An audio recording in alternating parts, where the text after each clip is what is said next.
shred the 5-year plan you wrote last January. Incinerate your vision board. Delete the journals where you beg the universe for a better life. None of it is helping you. In fact, it is paralyzing you. Every time you write down a dream, you are reinforcing your status as a servant to a future that does not exist. You are training your brain to live in a fantasy rather than mastering the ground you stand on. Society tells you that to be successful, you need a North Star, a perfect, shiny destination. But look at your reality. Has chasing that goal made you a leader, or has it turned you into an anxious wreck? Has it given you leverage, or has it made you a slave to a result you cannot possibly control? Niccolo Machiavelli, the most misunderstood architect of power in history, didn't waste time with hope. He did not ask for permission, and he certainly didn't rely on a wish list. He possessed something colder. He possessed a method. A goal is a wish disguised as a plan. A method is a siege. If you are tired of climbing ladders that are leaning against the wrong walls, then you are ready for the truth. But let's be clear, this isn't self-help. This is self-conquest. Today, we stop playing the game of becoming and start playing the game of positioning.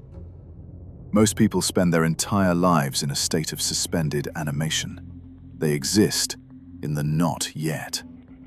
They are waiting for the promotion, the perfect partner, the right amount of capital. Because they live in the future, they are hollow in the present. They are fragile. When you live for a goal, you are easy to break. One shift in the market, one betrayal, one stroke of bad luck, and you collapse. Why? Because your entire identity is a debt you haven't paid yet. You are a ghost, haunted by a version of yourself that hasn't happened. Machiavelli understood that reality is a violent, unpredictable river. He called it Fortuna.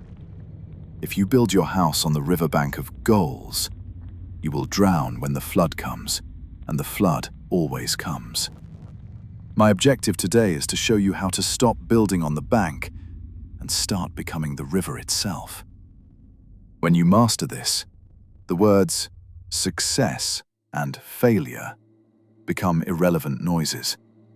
You simply advance. You become inevitable.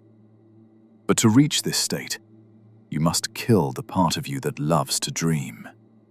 You must execute the child inside, who wants a reward, and wake up the strategist who demands power. Why do you set goals? Why do you write down, "I want to make $1 million"? It is because you are in pain. You are dissatisfied with who you are right now. The goal isn't a map. It's a narcotic. It numbs the sting of your current inadequacy by allowing you to fantasize about a better version of yourself. Machiavelli despised hope. To him, hope was a strategic liability. In The Prince, he suggests that relying on time to fix your problems is the mark of a fool. Men deceive themselves by painting the world as they wish it to be, rather than seeing the raw, ugly mechanics of how it actually works. When you fixate on a goal, you develop tunnel vision. You are so focused on the peak of the mountain that you miss the cliff right in front of your feet.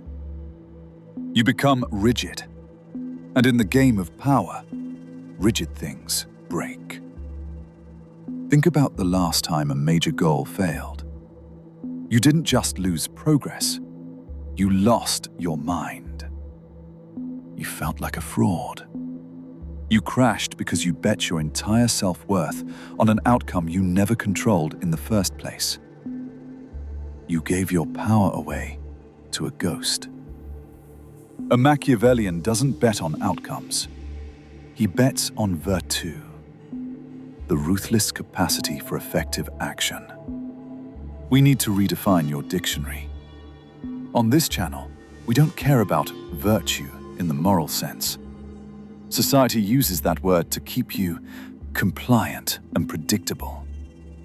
We care about Virtù, the Renaissance concept of energy, skill, and cold competence. A dreamer says, "I want to be rich." That is a passive, pathetic desire. A strategist says, "I will master the mechanics of capital. I will acquire the skill of high-stakes persuasion. I will position myself as a bottleneck through which resources must flow." Do you see the difference? The first is a prayer. The second is a structural shift. The goal setter relies on luck and vibrations. The strategist relies on necessity. When you delete your goals, you aren't quitting. You are finally waking up. You are looking at your life like an architect looks at a cracked foundation. If your foundation is weak, your vision is just a hallucination. Look at your hands. Look at your current environment. What can you control right now? What system can you build today that makes the outcome an afterthought? We live in an era of broadcasted ambition. Everyone is a hero on social media before they've even stepped on the battlefield. I'm starting a business. I'm hitting the gym. This is tactical suicide. Machiavelli used the metaphor of the lion and the fox. The lion is strong, but he is easily trapped because he is too loud. The fox is weak, but the fox survives because he sees the traps before they snap. To be powerful, you must adopt the fox's silence. When you announce your goal, you commit two strategic blunders. First, you suffer a dopamine leak. Your brain releases the chemical reward of achievement just by talking about it. You feel accomplished, so you lose the hunger to actually do the work. You've tricked yourself into complacency. Second, you create resistance. The moment you tell the world what you want, you create a target. You alert the jealous, the doubters, and the competitors. Machiavelli advised that a leader should never reveal his true intentions until the strike is already finished. "One must be a great feigner and dissembler," he wrote. "Move in the shadows." Secrecy isn't just about hiding, it's about energy conservation. Talking leaks power. Doing generates it. Build your bomb in the dark. Let the explosion be the only announcement you ever make. Replace your goals with a secret agenda. A goal is external and pleading. "I want to be promoted." A secret agenda is internal and plotting. "I will make myself the only indispensable asset to the decision makers, gather leverage on their vulnerabilities, and force their hand when the timing is perfect." The goal is a request for a favor. The agenda is a maneuver for control. When you operate with a secret agenda, your presence changes. You sit in meetings and you aren't seeking attention. You are observing. You are calculating. You are playing a game they don't even know exists. This creates a magnetic, dangerous aura. People sense when someone is holding back power. It makes them nervous. It makes them respectful. Starve your ego. Feed your shadow. If they don't know what you're doing, they can't stop you from doing it. This is where the dreamers fail. They set a goal, they work hard, And then life happens. The market crashes. The partner leaves. The goal becomes impossible. The dreamer collapses and cries, "It's not fair." The Machiavellian laughs. He knows that fortuna, luck, fate, chaos is a force that loves to be mastered. If you have a rigid goal, chaos is your enemy. If you have a power method, chaos is your fuel. Machiavelli argued that it is better to be impetuous than cautious, because fortune favors the aggressive. Delete the concept of Plan A and Plan B. There is only the objective and the terrain. The objective is power, freedom, and sovereignty. The terrain is whatever is happening right now. If the terrain shifts, you don't complain that the map is wrong. You throw the map away and look at the ground. This is anti-fragility. You must position yourself so that you benefit from disorder.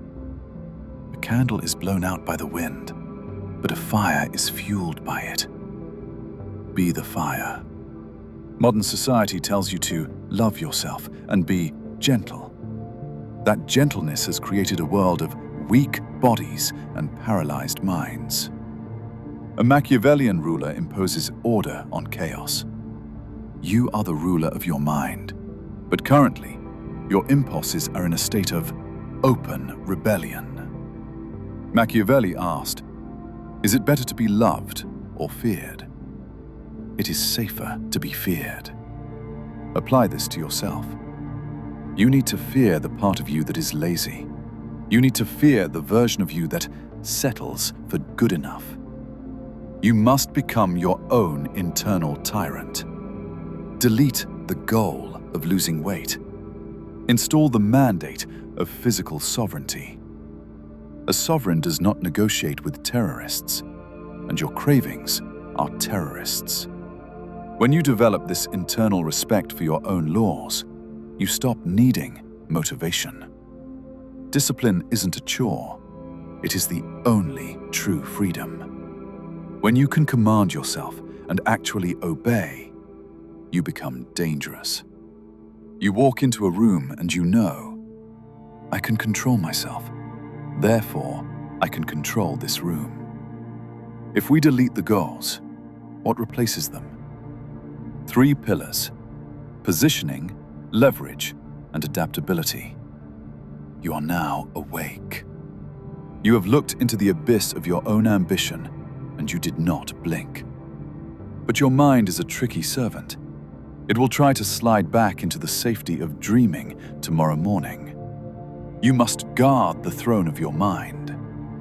There is one specific trap that destroys even the most disciplined strategists: emotional leakage. It is the moment you let your feelings dictate your maneuvers. There are patterns everywhere once you know how to look. Subscribe, activate the notification bell, and I'll show you what you've been missing.